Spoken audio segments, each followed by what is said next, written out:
To get rid of those pesky ads, request stories, listen to unlisted and bonus episodes, and to chat with the gang, support us by clicking the description link. To see the evidence photos and follow along with this case, follow our blog link in the description below. December 2nd, 2008, Texas Texarkana. A 911 call comes in, and I'm just going to kind of narrate the first part of it because that will kind of set the tone for the episode. Texarkana is like Arkansas without the S's. December 2nd, 2008, a 911 call comes in at 10:37 a.m., and this is in Texas Texarkana. And I'm just going to read the first line of what this guy says, and then that will precedent for the rest of the episode. Quote, "My name is Blaine Millam, and my daughter, I just found her dead." Oh, no. All right. Has anybody heard of this story out there? No. Blaine Millam. The daughter is Amora Carson, and this is why this story is terrible. Can you describe? It's a kid, isn't it? Oh, no. God. Oh. Can you describe her? A baby. Oh, it's a Sweet baby. little baby. How old is she? Couple 3 months. I don't know. Well, maybe, yeah, probably in that photo. She's 13 months old. And like I said, this is like fucking terrible. This is probably the worst, one of the worst child cases you've ever heard. This is her right here. Oh. Military family? No. Oh, she had a little Onesie that. had like sergeant Yeah. things on it. So the baby, 13-month-old Amora Carson is her name. So Amora, like love, right? Amor is love. Amora, yeah. Yeah. The call comes in and says, "My daughter," which is not his daughter. He's not the stepdad. biological father, but he comes in and says, "My daughter is dead." And the first guy on the scene is this guy's Texas Ranger. Okay. And his name is Ranger Ray, which is like the best thing ever. That's actually his name? No, His first name is yeah. not Ranger, I'm assuming. Yeah, but they call him in all the police reports Ranger Ray. Ray. Yeah. Oh. So, His first name is Ray. no, his last name is Kenny Ray, the Texas Ranger, Ranger Ray. He arrives and sees Jessica and her fiance, Blaine, embracing. Now, at first he thinks they're grieving parents. He knows that the baby is probably dead at this point from what Blaine has said, but he hasn't seen the baby yet. When the police and Ranger Ray actually see Amora, they know something terrible has happened to her. The initial story, Jessica says, is her and her fiance wake up in the morning. Now, they live in a trailer, a manufactured home is what they call it, but it's a trailer. Right. In Texarkana. They wake up early in the morning. They go into the playroom, the baby's room, and Amora, the 13-month baby, is in the playpen. So they think it's okay. Now, they're both 20 years old. They're young. They think it's okay. Well, actually, 18 years old. They're both 18, yeah. Wow. Okay, That's they're like young. high school students. Yeah, they're both 18 when this happened. Okay. So they look in the playpen and Amora's there. And she's sleeping. So they leave because they want to talk to this guy. They meet up with this guy named Shane Clark of Clark Timber because they have a meeting with the fiance. Now this is in the morning. So they leave the baby in the playpen. Alone? Alone. At home. At home. When they go out. Yes. Which obviously is a terrible thing. Right. Even I know that. That's, and they're trying to get more land for their manufactured home. They're trying to clear out some trees and maybe relocate their manufactured home. So they go meet this guy named Clark, which denied ever meeting these two. Mm-hmm. And when they came back, Amora was not in her playpen. She was found by them in the bathroom of the trailer home. There had been some construction that was going on, and there was a huge hole in the trailer floor. And she was down there in the hole. Okay. So you expect us to believe that this 13-month-old baby climbed out of the playpen and into the hole. Yes, that is what Jessica said at first. At first. Yeah, at first. Mm-hmm. Now, let me go over why the baby was dead anyway. You mean cause of death? Cause of death. Before I tell you the cause of death, one juror who would be sitting on this case, probably all the other ones, but this specific juror, there was a quote from him talking to the media. He said that the last 2 weeks of him sitting on this trial of Amora Carson's death was the worst 2 weeks of his life. Oh dear. We are in for a ride today, aren't we? He was an older man that said that. I'm going to go over the autopsy findings of the baby. And it was a 13-month old baby. You ready? No, but It was worth starting to drink for this, I think. Lauren said, I'm guessing stepdad, and she's covering for him. We've got a theory brewing already. All right, well, keep that theory in mind, and here's the injuries. The child was beaten so severely that the, quote, multitude of fractures to her skull connected with each other like a jigsaw puzzle, end quote. That's from the medical examiner. Says the multitude of fractures to her skull connected with each other like a jigsaw puzzle. Her brain was not only torn, but also severely damaged. Her brain was torn. Like, Yeah, like split. Both arms and both legs had spiral fractures. And when I looked up spiral fractures, do you know what that is? Yes, twisting. Her arms and legs have been twisted. Yep. Completely twisted, 360 degrees. that would be like me going like this to you, breaking my arm that way. but like a baby. I mean, and their bones are very soft, right? Correct, because They're they're still still growing, you know? This baby. No, oh God. That's how bad this one is. I didn't know it was as bad. I probably wouldn't have done it. But, you know. What led you to this case? Well, you'll Probably see. a YouTube ad. No, you'll see. You'll see why. Targeted, yeah. You'll see. This is Okay. Halloween-ish. This is Halloween. This is Halloween. You guys try to, when I say it's Halloween-ish, when I'm going through the rest of the injuries, which there's a lot more, you guys can try to relate something, see if you guys can tell Okay. how it's Halloween, I guess. Because it's like a horror film already. Yeah. Her torso was either struck by a blunt object or squeezed until the ribs and sternum broke.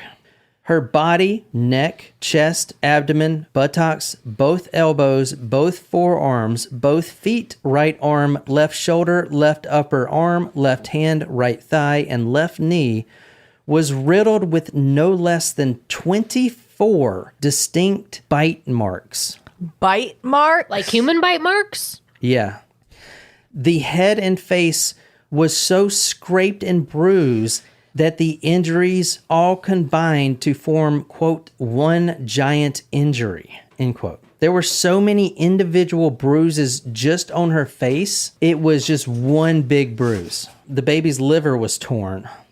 Her vaginal and anal, her vaginal and anal orifices were so torn that the vagina and rectum were actually connected. Rage mode loading. Jesus fuck.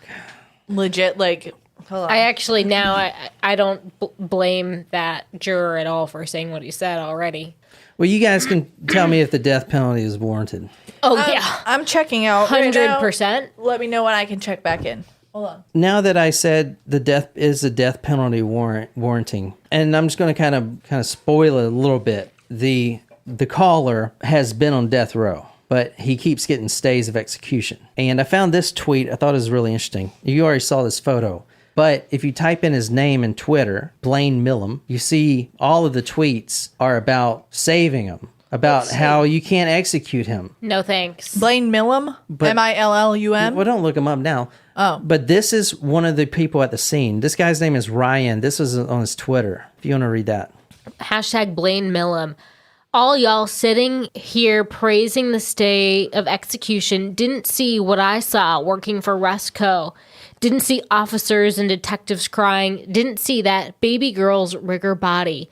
Didn't hear Blaine lie. So all y'all STFU. I mean, And you this said is- Blaine was the fiance? No, he's the fiance, yeah. The underside of her tongue was lacerated from blunt force trauma. She was strangled. And by she, is a 13-month-old baby. Because of the amount of injuries, it is impossible to determine exactly how she died. But Jesus Christ. But forensic testimony suggests that several of these injuries could stand alone as fatal. When police arrived, the child was entirely stiff and in rigor, which you just saw that. I don't know if that guy was a cop or EMT or what. Could have been like a family friend or something. Yeah. So That's what do you guys think of this? This is I mean, why would the mom? Well, hold so on. she's the Well, at the story now is what they said to Ranger Ray is that they came back from this meeting with this guy from this timber company. and they saw her like this. And then they came back and found, quote, the baby in that condition, end quote. So, I mean, even best case scenario for them would be like child neglect. For just leaving them at home and allowing someone to come in and do what they did to her. Yeah. Agree. Well, if that did happen, someone came in and did that. Blaine, during an hour interview with Ranger Ray, gave him some potential suspects of who could have done this and said whoever did this, quote, should be hung, end quote. And good catch, Lauren, but the timber guy said he never saw them for this meeting, correct? Yeah. Recap. Facial abrasions and bruises, 24 human bite marks, bruises, scrapes, abrasions to the head and toe, bleeding underneath the scalp, extensive fracturing to the back of the skull, bleeding between the brain and the skull, a laceration to the brain tissue, as well as swelling, bleeding, and bruising, bleeding around the optic nerves, bleeding in the eyes and around the jugular vein, fractures to the right arm and leg, 18 rib fractures. I didn't even know you had that many ribs. Yeah. A tear to the liver, an extensive injury to the genitals. Wow. So, No one deserves that. Never mind a child, an infant. now, this kind of might give some things away. The ranger interviewed Jessica, the mother, the biological mother. And at first she was, quote, crying and acting very distraught. But then there was a, quote, pretty drastic change in her demeanor. She referred to Amora as, quote, that baby. That baby? And eventually told Ray a, quote, extremely bizarre story. That's worse than you calling Murphy that other dog. Agree. Blaine told the ranger that when he and Jessica got home, they found Amora not in her crib, but in a hole in the floor in the bathroom that he was remodeling, and said that Amora had a blood ring around her mouth and it looked like she had been biting insulation. So what do you guys think so far? Was the motive that they never wanted the baby to begin with? And they're trying to make it look like someone came in and killed their baby? On December 2nd, the death day, I can't say day, what we're going to talk about was a period of 30 hours. All these injuries, it was over a 30-hour period for the baby until she was finally deceased. Oh my God. But on December 2nd, 2 hours before that 911 call came in, Crystal Dobson, who is a manager at Insta Cash Pawn Shop, right when she opened the doors, both Jessica and Blaine walked in and pawned an electric chainsaw and an air impact tool kit. Now, this is after the baby's dead. The baby's dead. Were they murder weapon? No, they didn't saw anything or use the impact So, gun. does anyone want to take any guesses or anything? Drug money. I can see that. The police found blood spatter stains consistent with blunt force trauma near the south bedroom. Among the items collected from the south bedroom were blood-stained bedding and baby clothes, blood-stained diapers and wipes, and a tube of Astroglide lubricant, and a pair of jeans with blood stains on the lap. Blaine, let me show you this guy. There's a lot of people that want this guy fucking dead, Well, I mean, Yeah, including me. I'm on board. Yeah. Mm-hmm. All right, let me show you this guy. you know what's rough is that, like, Well, you don't even know if he did anything or not. I'm going to make that leap. And so if this is not the killer, my apologies. However, if it is, yeah, go rot in hell. well, my statement doesn't really hinge on the fact whether or not he is the one who perpetrated these crimes. But as someone who believes, who is an anti-death penalty, some of these cases make it very hard to have that stance. Mm-hmm. But whoever perpetrated these crimes against that child deserved to think about that child every single day of their natural lives. The ranger is listening to both of their stories separately. He listens for an hour to Blaine and says, okay, yeah, that all makes sense. Can you now tell me what really happened? Obviously, you're lying. You didn't find the baby like this. The baby's head was so bruised that it was one giant injury to just the bruise. It was like so many that It formed one, crazy. So they came up with multiple stories. They said that the baby was injured in a car wreck, attacked by family dogs, and even beat herself in the head with a hammer. Quote, they had multiple stories they went through before they told us they had, quote, beaten the child to death. That's what the ranger said. Let's talk about the mother and how they met, and then we'll get back into it, right? The mother was 17 when she met Blaine in 2008. This was only months before. She just met this guy, and a couple months go by, and her baby this is the worst infant death out there, I can promise you. I mean, I don't want to say that, but Probably the best. I don't think. Probably the worst that we've heard. He proposed on prom night. Millam with Blaine appeared. I forgot they were only 18. Sorry, go on. Blaine appeared to love Amora. The mother, after she meets Blaine, she's still in high school. She has a baby. She leaves home where she was staying with her mother and her brother who were helping her take care of the baby. But she meets this guy, and within the first month moves out and stays with this guy in a trailer. After that, the mother stops hearing from the daughter and her granddaughter.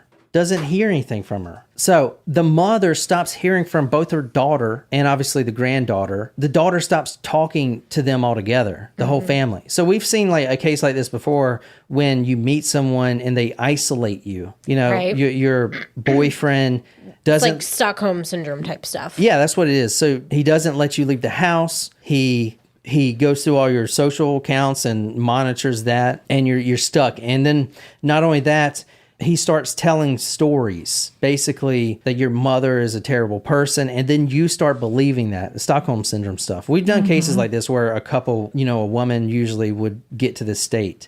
So, the girl who is like the original Stockholm Syndrome girl is from Charleston, lives in Charleston. Really? Yeah. I did not know that.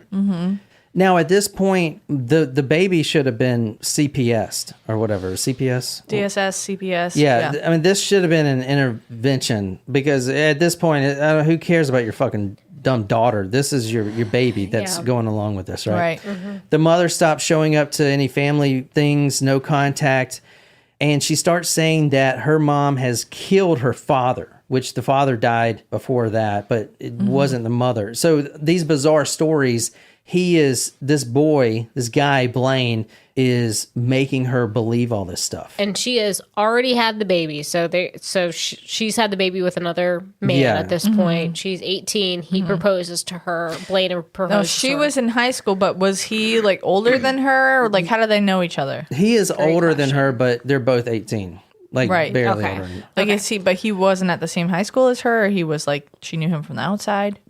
From what I found, he dropped out at 4th grade. Okay. How does a parent allow someone to drop out in 4th grade? Anyway, I'll save that rant for another day. So she became withdrawn and unconcerned about her appearance, which means she's unconcerned about the baby's health as well. The baby wasn't being dressed, changed, bathed, cared for in any way. The boyfriend, Blaine, started being extremely jealous of... The baby. No, not the baby, of Jessica, and would log onto her social accounts like Facebook and pretend to be her. You know how these guys get so jealous or something. I don't know. You know what I'm saying? It's like, I don't know. Like, if he was making posts as her, or was just like logging in and looking to see Logging it. in and looking and probably talking to friends, just be jealous. He was extremely Jealousy jealous is hard. and controlling. And Jessica had to be with him at all times. He even took her to his work during the hours. And when they weren't there, she was not allowed at any time to leave home. All right. Okay. A little bit more about Blaine. He started using alcohol at 13 years old. By 15, he was drinking a pint of schnapps per day. He was using cocaine by 2008, which is when this happened. And he started using meth at 16. Also, Vicodin, crack, Jesus. heroin, LSD, PCP, inhalants, and even embalming fluid. I don't even know how you would want. Would you inject it or drink it? He was actually on probation before this murder, as we'll talk about. But he told his probation officer that he, quote, occasionally used meth. You don't occasionally use meth. Dabble. Like, you If you use meth, you're a meth head. You're addicted to it. You know, you don't occasionally use it. It's not like a Saturday drug. You know what I'm saying? Crazy. All right. Drugs could play a role here. But from the PCI report in 2008, you got to remember that the report that he gave prior to this murder, he said he wasn't hardly using any of these drugs. And then So he was totally sober when this all happened, is what he's saying. Well, maybe. So, quote, when there's not a motive to self-report, he reported he stopped in 2006. When there is a motive to self-report, like an explanation for the 24 bite marks in a baby, then like a capital murder trial, for instance, there's just drugs flying everywhere, end quote. So it's like an excuse, you know, so keep that in mind. Natasha said that's like saying you're an occasional heroin user. It just doesn't work. Yeah, I feel like once you've done it once, you can't take that back. It's not like something. I feel like it's different than saying, "Oh yeah, I've had beer or I've had liquor." It's like, "Oh yeah, I've done heroin." Sorry, what? Like I've done coke. Extreme. I mean, I haven't done either of those. Just to say, I know people who have the second one, coke, not heroin. I don't think I know anyone who's used heroin. So Jessica Carson, the biological mother, is the one that broke the real story. She said that he tortured Amora Carson, 13-month-old baby, for 30 hours straight, starting on December 1st to December 2nd. This was in the back room of the house. 30 hours straight? 30 hours, yeah, straight. That's like he wasn't even sleeping. He was just abusing this child. Yeah, you're going to see why. 30 hours straight of the abuse and torture, the injuries I've outlined earlier. She was not allowed to come see what he was doing, but she could hear the screaming. On December 1st, right before the torture routine begins, they wake up and the baby was walking, which is that early 13 month? No, that's about on track, I think. All right. No idea. I'll tell you that. They thought she was too young to walk. And also think again about the pawn shop. Any guesses? Well, Jen did guess drug money before, which sounds like it might have been a great guess. Both Jessica and Blaine's fathers are dead, right? They're deceased. So, as a couple, they decided to buy a Ouija board. Oh. Too bad Shram's not still on this. Yeah, Shram, you just throw that shit away. She had to go. They bought this Ouija board because they basically wanted to talk to their dead fathers. Now, there's other way to talk to a better way to talk to your dead fathers. It's called don't. The Ouija board told Jessica that her mother killed her father and the only way to get any peace was for her to do something about it. So they started... That's very detailed. I feel like that would take a long time to spell out. Agree. So they're using this Ouija board, the two of them, one guy with a 4th grade education, the other one just a fucking terrible mother. All right. And they start talking to their fathers, but they start getting these weird vibes, like the spirits. Let's say for this episode, that shit's real. The spirit started... I mean, I believe it's real, but go on. They're talking to their fathers, their dead fathers. But then their father would say, like, your mother killed me, so now you need to kill her. So they got this kind of thought process in their heads that maybe this wasn't their fathers, but evil spirits that are masquerading as their fathers. You guys know where this is going? Yeah, the Ouija board told them to do something bad, and they did it because they were, it was the spirits, and it wasn't their fault. All right. So on December 1st, they wake up and they see the baby walking, and it's too young to walk, according to them. They also have been believing that the evil spirits had came out of the board and now possessed their apartment or their manufactured home. And one of the demons actually got sucked up inside of the guy, Blaine.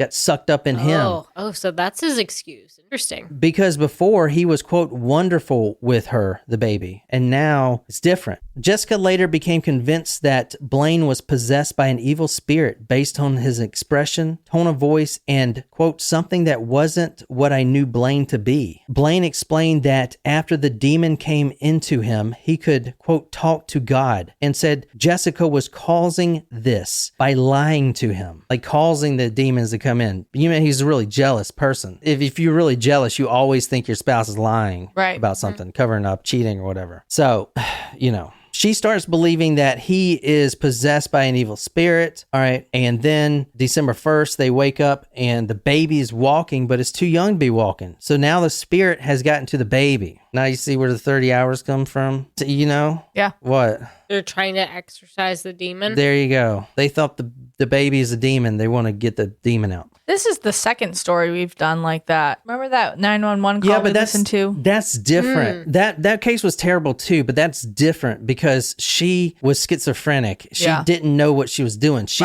thought I mean, it was still terrible, but yes. All right. No. I'm not saying that it's the same exactly. It just is reminiscent of that. Good call. Blaine concluded that the child was like, quote, Chucky or Pet Cemetery when the, quote, boy dies and comes back to life and all that evil stuff because the child was, quote, biting Blaine to where it was drawing blood on his hands. He would look into the child's eyes and the eyes would become stretched and, quote, like warped down.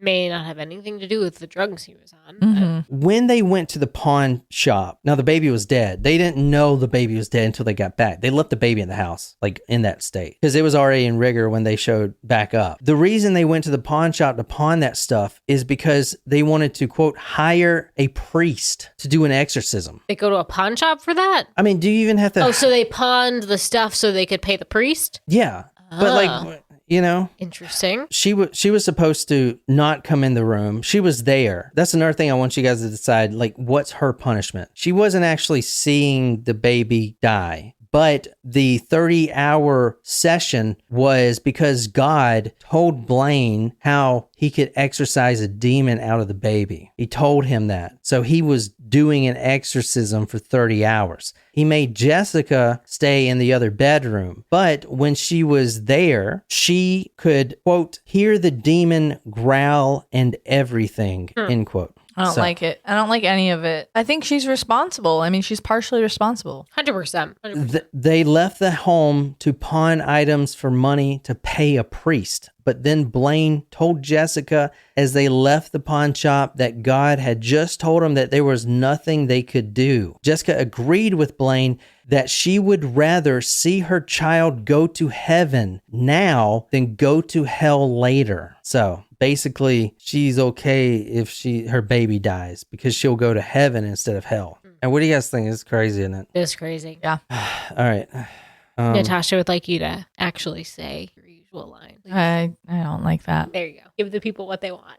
All right. So if this was a meth thing, a Dr. Paula Lundberg Love, an expert in psychopharmacology and a professor at University of Texas Tyler, says that, quote, the effects of drug use on the brain and behavior, including, quote, believing there was demons, that the demons were changing the facial structure of the child. So if he was on meth, the face may have been changing into a demon looking thing. And paranoia and hallucinations are effects of methamphetamine, she said, believing there were demons and the demons were changing the facial structure. These kinds of abnormalities could be maybe related to abnormal behavior in methamphetamine users. She also goes to say that some of these hallucinations, they feed off each other. So if they're both hallucinating, they feed off each other. Yep. Right? So if he's like, the baby's warping her face, and then Jessica hears that, she looks at the baby, to her it may look like that, right? They feed off each other. It's pretty terrible. So the mother during the 30-hour period hears these horrible screams and cries from her 13-month-old baby. One time during the 30 hours, little Amora actually runs out of the room and hides under where she is, under the bed, hiding under the bed, being tortured. She's hiding under the bed. And then Blaine ordered Jessica to leave, and then he resumed the torture of the baby, trying to exorcise a demon. Now, so Just awful. all right. She says, quote, I saw Amora, but the first couple of times I didn't want to see her. She thought that the child was being, quote, demon possessing her or whatever, end quote. Like this is what she says, like whatever, like demon, like whatever, you know? Yeah, Jesus Christ. Like I'm honestly mentally, You are having an out of body experience right now. I'm listening, but I am trying like to dissociate so that I don't get as upset as I normally would. Quote, I just let him go in there and I heard the demon cry out and scream out. I heard a lot of banging. At one point, Blaine told Jessica that he used rope to tie the child to be still so that he could perform the rest of the exorcism, and that she said that she would rather, quote, the child go to heaven now than spend a life with Satan with Satan having her soul. Hold on. Like, I cannot like physically comprehend that she was aware of this going on and not, and she was complicit with it. Like, and if you are not a Catholic priest who is trained in exorcisms, like a trained exorcist or a demonologist, like you don't have to be a Catholic priest, but like if you're not a trained exorcist or demonologist, you should not be fucking with that energy. I'm sorry. Like, I'm not, like, I don't understand. But also, it wasn't fucking real. It was drugs. I know it was drugs, but I'm just saying, even if it was drugs, you should know not to fuck with that as someone who is not trained. Like, even if all three of us, for example, had a session of meth or cocaine or something, and one of the dogs started talking and speaking tongues and like was all red and became all muscly and was like an evil entity, I would not say, hey, let's kill this dog. I would say, fuck, we need to do something about this. Let's call someone right now. You know?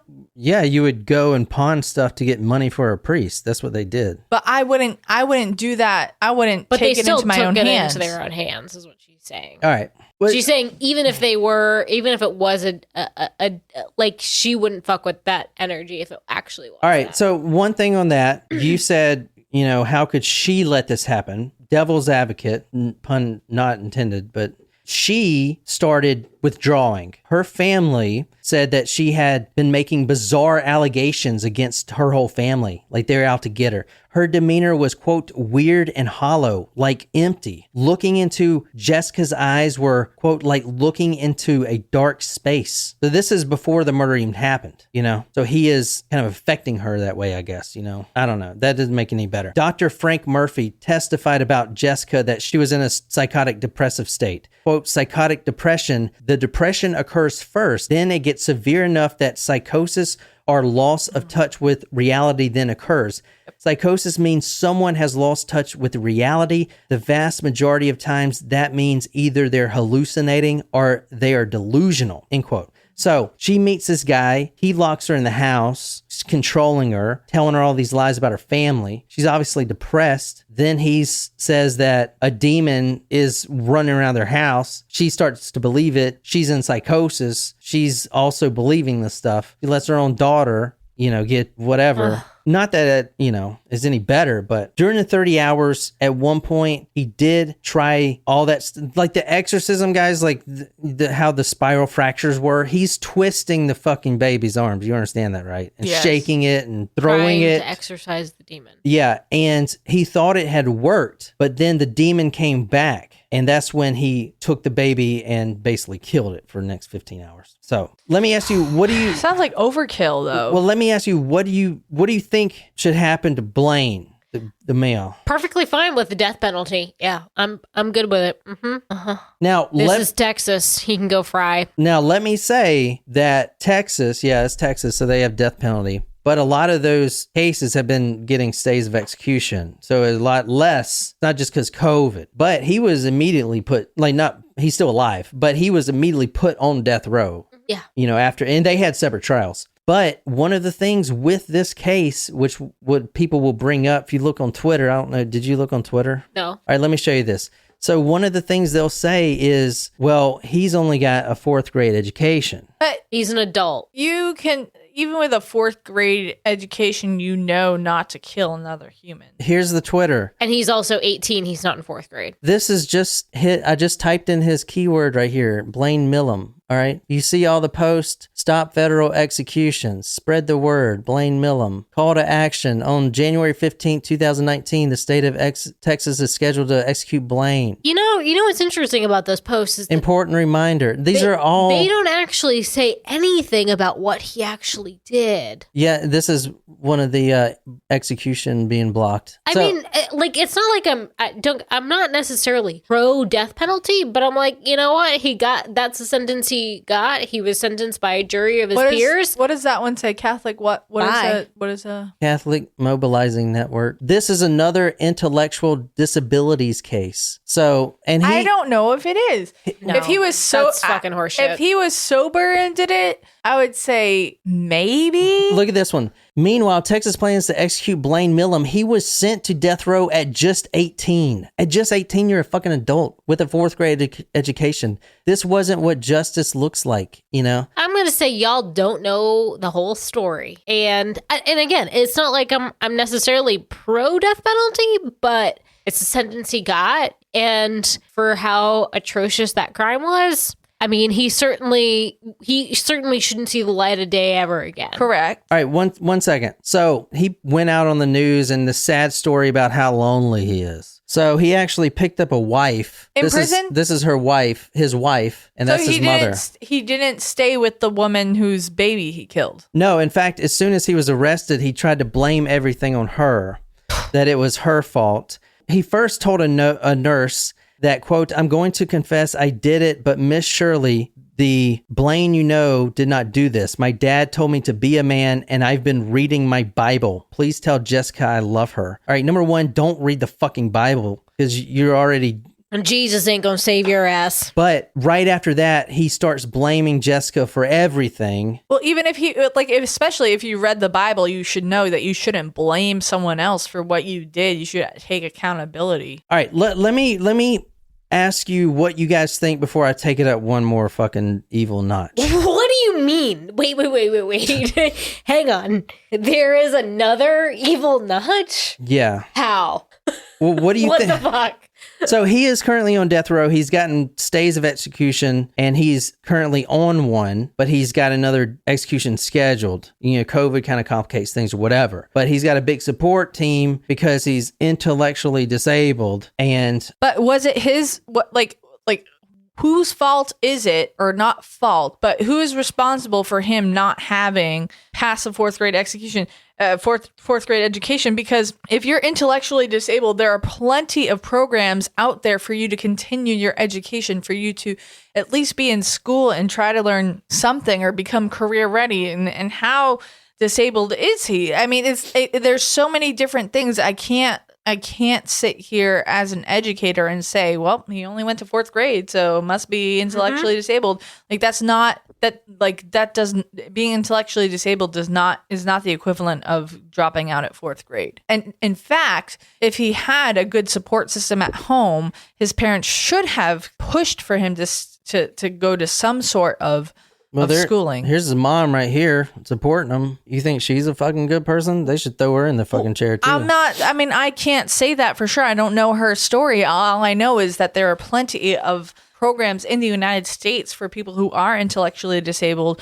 And if even if it was minor, he could be on an IEP and still be in general education classes. And even if he doesn't get a diploma, you know, I'm sure there are programs in Texas that are similar to what we have in South Carolina, for them to continue on a non-diploma pathway. All right, so before, and you guys on live chat too, before I take it up one more notch, what do you think he should get? What do you think she should get? She's serving life in prison. Good. But he's getting death penalty. But I'm okay with that. It may be canceled. They're trying to get it canceled. But what do you think? I don't believe in the death penalty, but it's hard for me to say that. It's going to be real hard in like 2 seconds. It's already hard for me because especially after however 200 plus 300, however many episodes we have of hearing these horrific crimes, of people taking other people's lives, it's hard for me to keep my stance as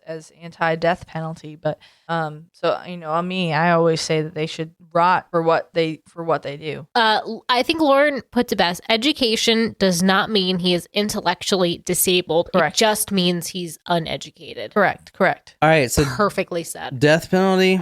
No, I'm okay with it. That's the thing. Like, I wouldn't. It should absolutely be minimum life without parole for both. And so the fact that they sought the death penalty in a state in which it is legal, I ain't fighting it necessarily. All right, so this happened December 2nd, 2008. Check this out. This is his sex offender registry. God damn it. Aggravated sexual assault of a child before he was a sex offender. The victim's age was 14. Yeah, so he was already a sex offender. But hold on a second. I'm bringing it up one more notch. 1 second. So he was a sex offender. Now, listen. Oh, God. No, hold on a second. With his He was serving time for breaking into a home in March 2007 and leaving obscene notes in the bedroom of a 13-year-old girl. And, quote, he went through her underwear drawer and then took adult magazine pictures he cut out and wrote obscene notes on the pictures, telling her how he would like to perform each act with her. Now, he's a sex offender. That's terrible. He gets arrested after this murder, after this terrible murder of this baby. He's arrested. His sister comes to visit him. This is gonna make it all better for you, Jen. You're gonna really change. Maybe think about your stance on this one. I'm already conflicted about it. Well, hold on. The sister comes to visit him in jail. They're on the phone. He says, "I need you to do something. I need you to go back to the trailer and go under the trailer. There's some evidence there I need you to get and discard." So the detectives, obviously, they listen. So the detectives crawl under there. They find a bag, plastic bag. Inside the bag was a pipe wrench coated in Astroglide. What this was, a lot of people think, because he is a sex offender and there was such damage to the genitals. I mean, you remember the vagina and rectum were one thing, one hole. He used the pipe wrench for that with the Astroglide on it. A lot of people think, and this is probably true, this exorcism bullshit was a cover-up for him being a child rapist. 100%. Because you're going to exorcise a demon by sticking a pipe wrench in the baby's vagina? What movie did you see that from? There's no reason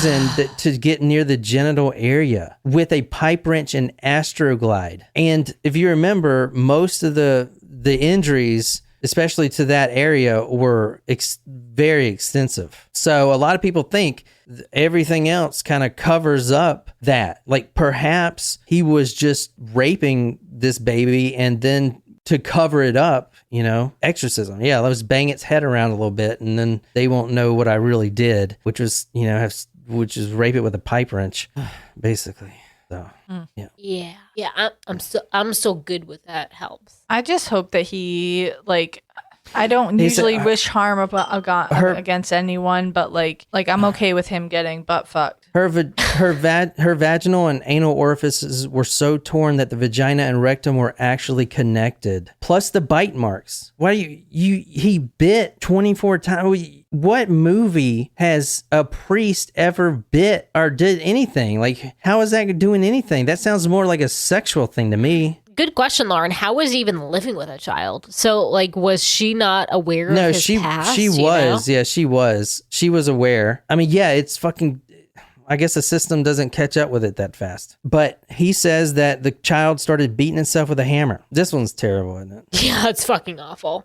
I don't think any exorcism has ever been performed where they needed a pipe wrench to shove in the genital region with Astroglide. I don't know. That sounds like a sexual thing to me, And honestly, I think it was more than just a pipe wrench. But you know what? They can't tell because the baby was so ravaged. They couldn't even tell how it died. So you said she got life without parole. Mm-hmm. And he may or may not be put to death. Otherwise, it would be changed to life without parole, I'm assuming. Well, hopefully you guys don't sign all these petitions to get him off death row.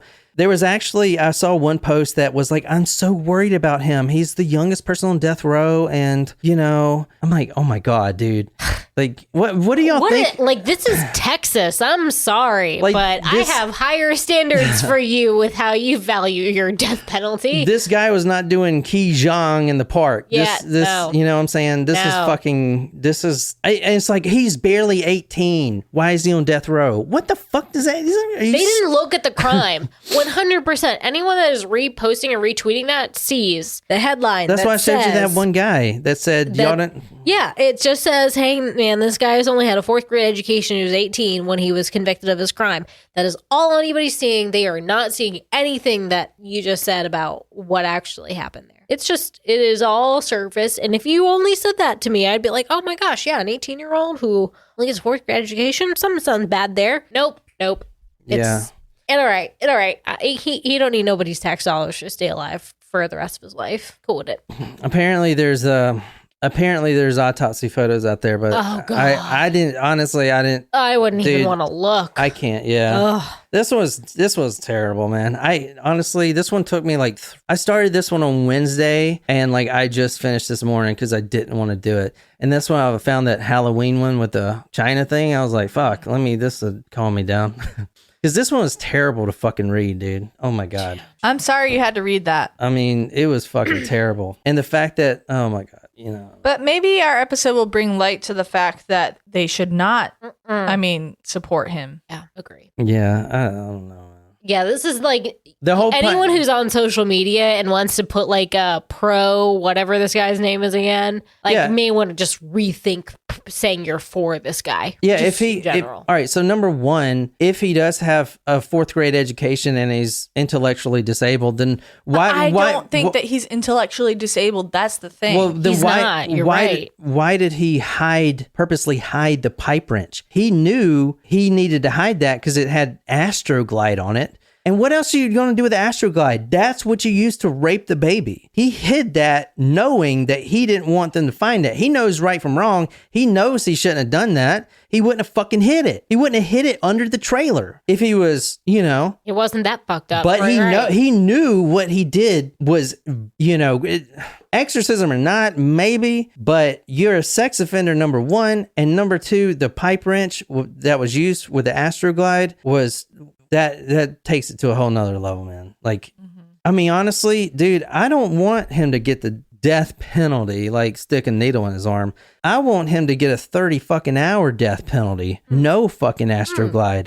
And literally, like, if I controlled this shit, I would put his ass on fucking live television. Anyone can watch it they want, and would torture and have people rape this guy until he's crying, goes unconscious. Then we'll beat the shit out of him until he wakes up, and then finally he'll die. Like, that's what I would do. I wish, and then I don't know if I can wish this actually based on my point of view, but like I wish that he had that annually, like, but not died.